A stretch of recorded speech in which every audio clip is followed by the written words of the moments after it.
दोस्तों, sexual intercourse के समय काफी सारी डिसीजेस एक बॉडी से दूसरी बॉडी में ट्रांसफर हो जाती हैं। कई सारी बीमारियां लग सकती हैं और सबसे बड़ी बात, पॉपुलेशन कंट्रोल पर तो ध्यान ही नहीं रहता। अब ऐसे में इन सब से छुटकारा पाने के लिए इन्वेंट हुआ कॉन्डम, जो कि इंसानों के लिए यह वरदान साबित हुआ। अगर ये ना होता तो आप समझ ही सकते हैं कि धरती पर क्या हाल होते। आज हम आपको फैक्ट्री में कॉन्डम कैसे बनता है इसके बारे में बताएंगे। आप बस वीडियो के आखिर तक हमारे साथ जुड़े रहिए। तो चलिए वीडियो को शुरू करते हैं। वैसे कॉन्डम बिल्कुल भी नए नहीं है, बल्कि हजारों सालों पहले इजिप्शियन भी इनका इस्तेमाल किया करते थे।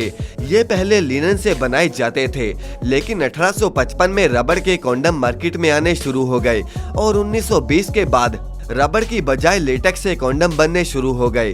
अब आज के टाइम पर मैनफोर्स और ड्यूरेक्स जैसी कॉन्डम कंपनीज कॉन्डम कैसे बनाती हैं, चलिए पहले इसके बारे में ही जानते हैं। सबसे पहले कॉन्डम बनाने के लिए इन ग्लास की बड़ी बड़ी ट्यूब का इस्तेमाल किया जाता है, लेकिन यूज में लाने से पहले इसे अच्छे से डिसइंफेक्ट किया जाता है और साथ ही में कुछ ऐसा लगा न रह जाए जो कि कॉन्डम में किसी भी तरह का होल कर दे। धोने के बाद इन्हें लिक्विड लेटेक्स के अंदर डुबा दिया जाता है, जिससे लेटेक्स की पतली परत उन ट्यूब्स के ऊपर चढ़ जाती है। इसके बाद इसे सुखाकर दोबारा से लेटेक्स में इसे डुबा दिया जाता है ताकि कॉन्डम में कोई होल बचा ना रह जाए। अब सूख जाने पर एक रोलिंग मशीन इनके सिरों को हल्का सा फोल्ड कर देती है। अब एक पानी का प्रेशर जेट कॉन्डम्स को ट्यूब से निकाल देता है और वॉशिंग मशीन में इनकी जमकर धुलाई होती है। अब दोस्तों, जैसे ही कॉन्डम को सुखाया जाता है तब इन्हें कुछ ऐसा रोल कर दिया जाता है और उसके ऊपर सिलिकॉन ऑयल और अलग अलग फ्लेवर्स को डाल दिया जाता है।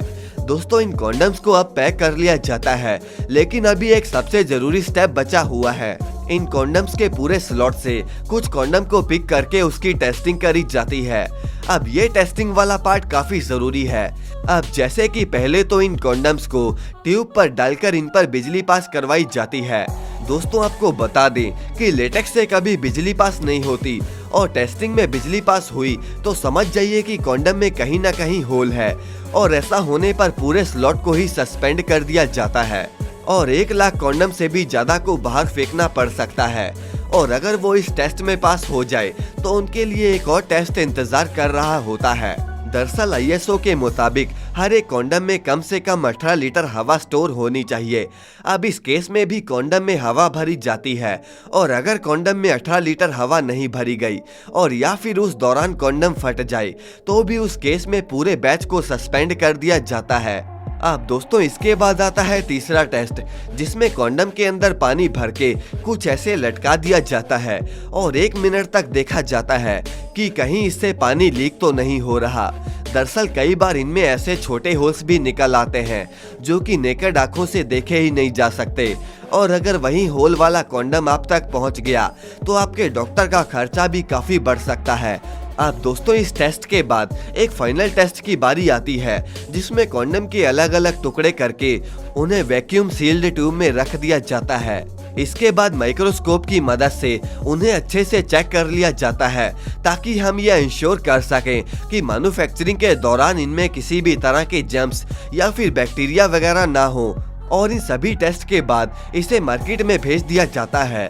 तो दोस्तों, कैसी लगी आपको कॉन्डम की मैन्युफैक्चरिंग प्रोसेस, कमेंट करके हमें जरूर बताएं और इस वीडियो को लाइक करके चैनल को सब्सक्राइब करना ना भूलें।